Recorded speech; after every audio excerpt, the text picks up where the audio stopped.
Thí sinh một thí sinh số danh 12 và xin một tràng tay cho tiết mục múa mang tên Tự Nguyện.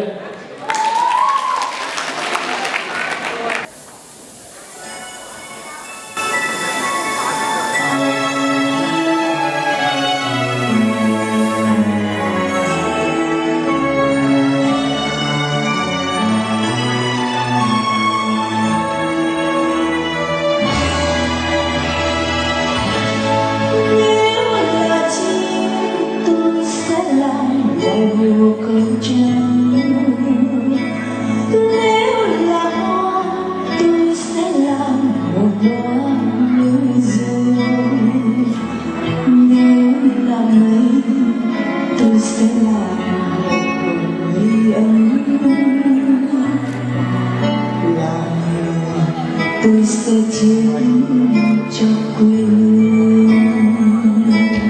Là chim tôi sẽ ngắm thao đôi cánh thề từ nắng xa môi tóc bao tim muốn liền.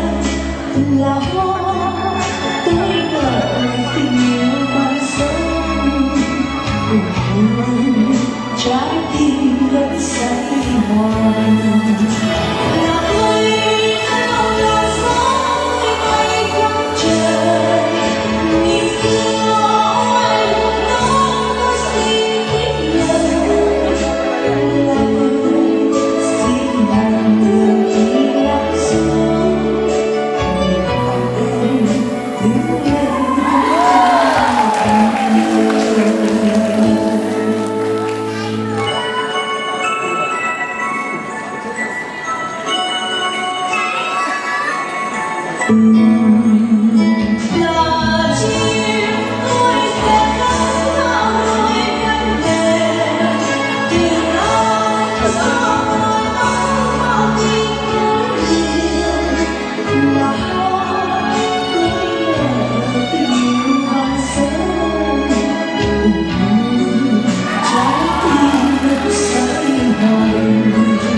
Vâng, cảm ơn thí sinh Bùi Thị Dinh với phần thi của mình.